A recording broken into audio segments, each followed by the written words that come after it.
or get a workout in the morning. How you doing, Rob? I'm doing good, thanks.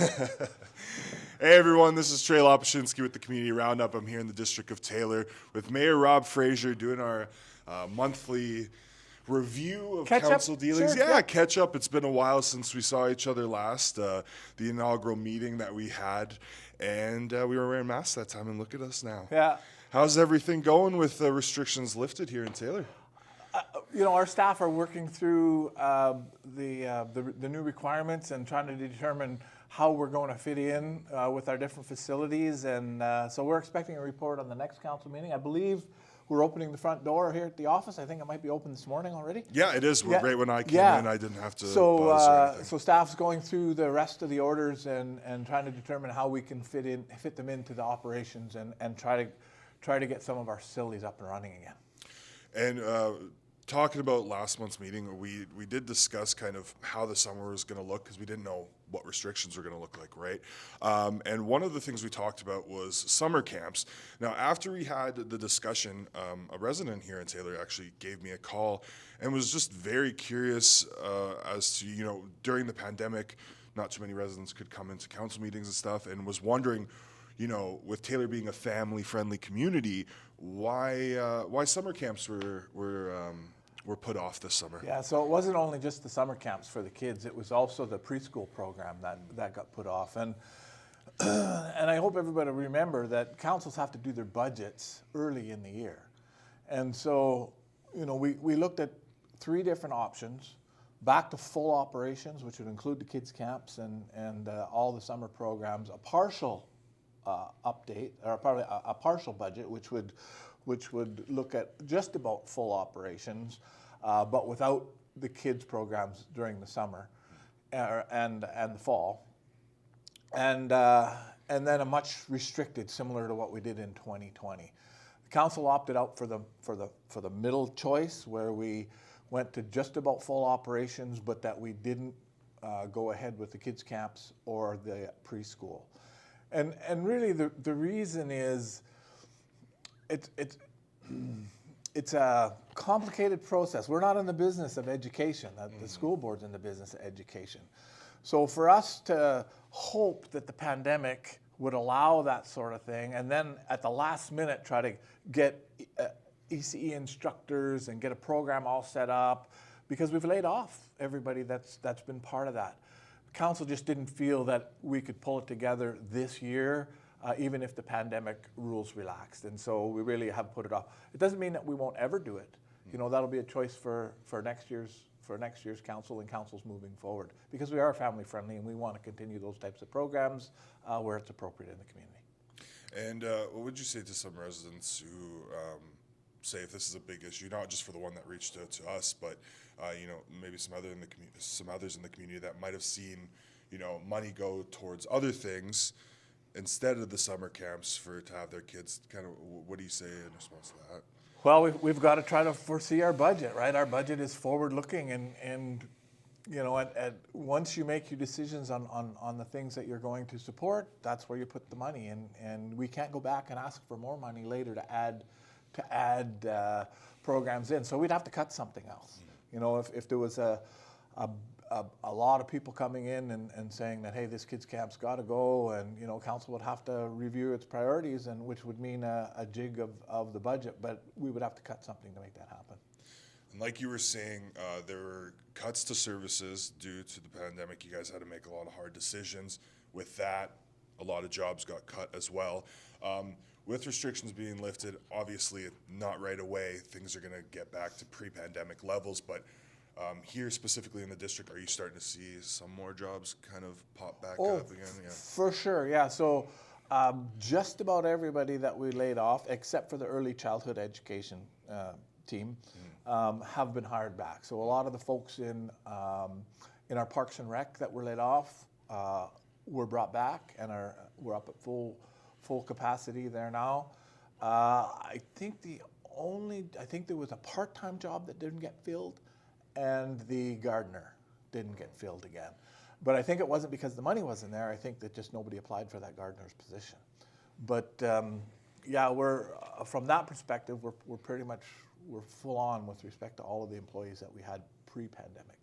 And that's going off the annual report because you guys, for those cuts in services, you guys obviously reduced the tax rate for residents.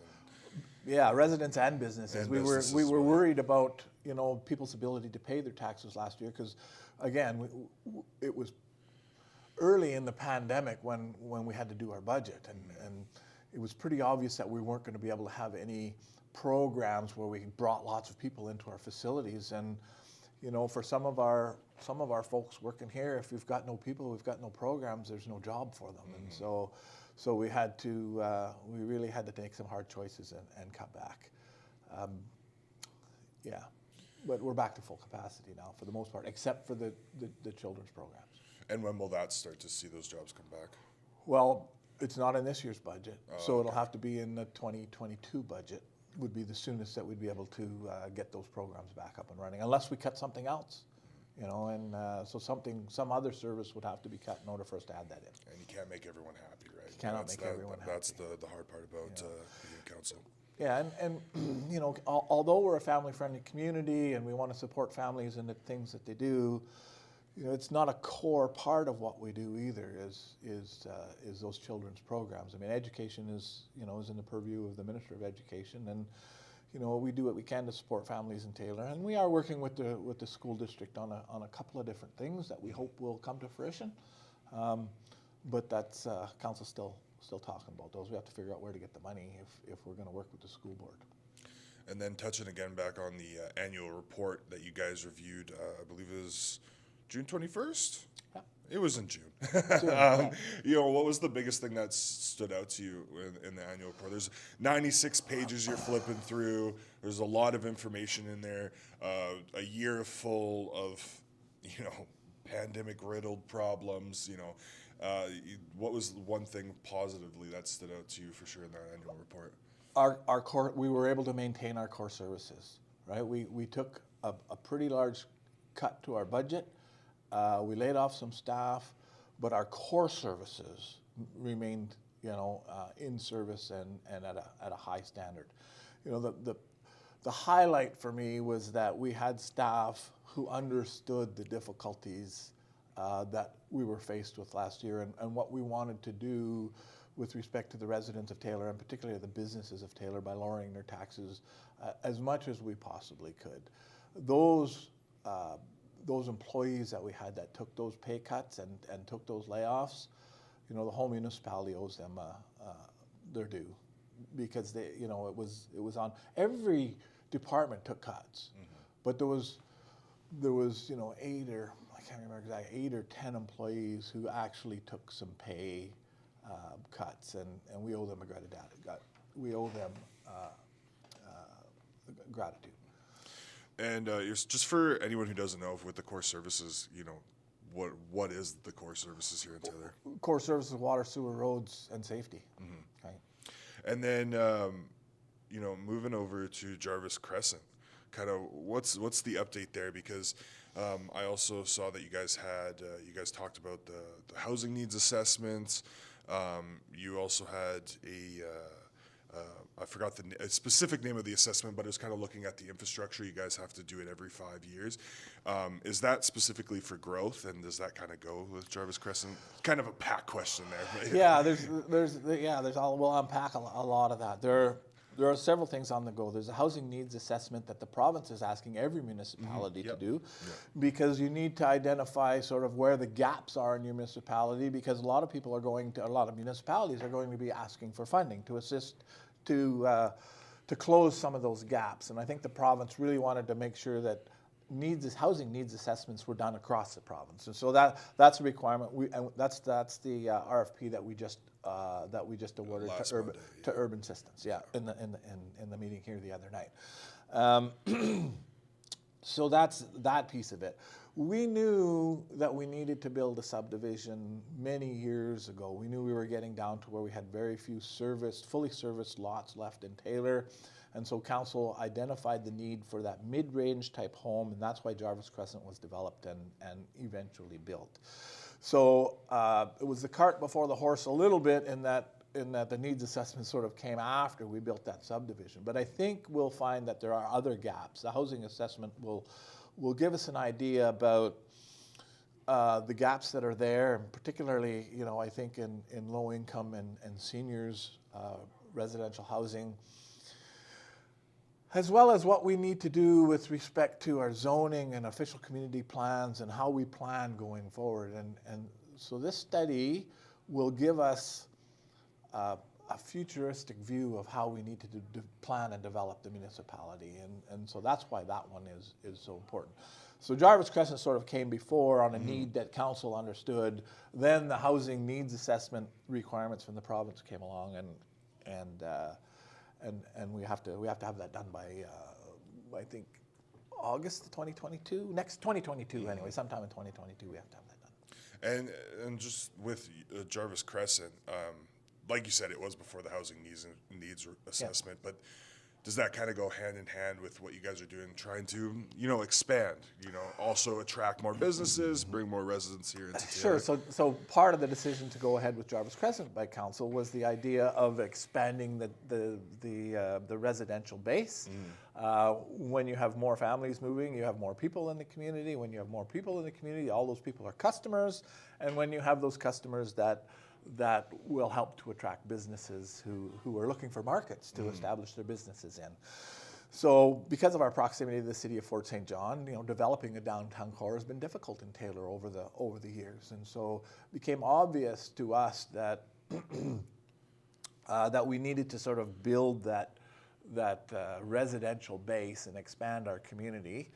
And hopefully taking that approach of responsible growth would then spur businesses to start locating in Taylor. Peace Island Park, you guys hired a caretaker. Well, a caretaker was hired in March, and then I believe it was last month, the District of Taylor, you guys started overtaking management of Peace Island Park. What exactly happened? I know there were some kind of issues with the level of service. What exactly happened there? Well, I'm not going to get into the details of the service level difficulties that we experienced, but the contractor that we had hired, the fit just didn't work. And so, council was seeing complaints, staff were seeing complaints, and we just decided to work with the contractor as best we could to see if we could come up to a service level that was satisfactory to everybody. And we just started to realize that the fit just wasn't going to work. And so we terminated that contract without cause, and we made the contractor whole for the different things that he'd purchased and put in there. And we've hired Adam Reagan, who was the contractor prior to that, agreed to come back and take the rest of this year's contract. So that contract was reissued to Adam Reagan till December 31st. And when did Adam come down and assume management? So Adam started here just last Monday. Last Monday? Yeah. Okay, awesome. And I mean, you did discuss the decision kind of going towards having Adam back.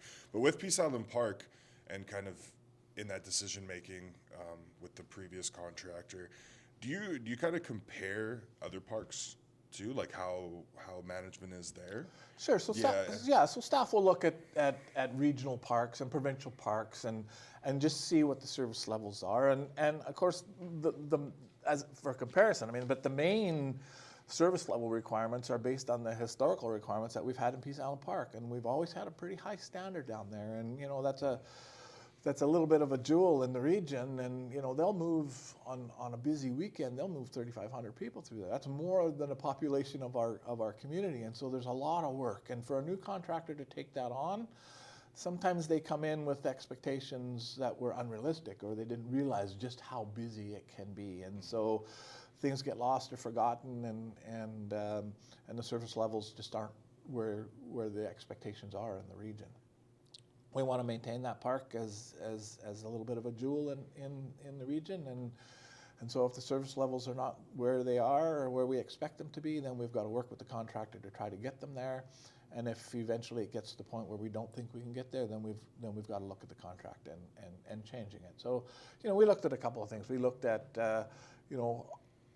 awarding it to another contractor, going out completely to RFP, having our staff take over entirely, and closing the park. And those are all options that potentially we needed to look at in order carry forward with the budget that we had in place and the service level standards. If we can't keep the service level up and we were going to start losing a bunch of money, we had to consider closing the park. But in the end, staff came up with a great opportunity with Adam, and we're looking. You know, he was in there for several years prior to that, and so we're looking to see good service level and people will enjoy the park. We're looking forward to people coming down there.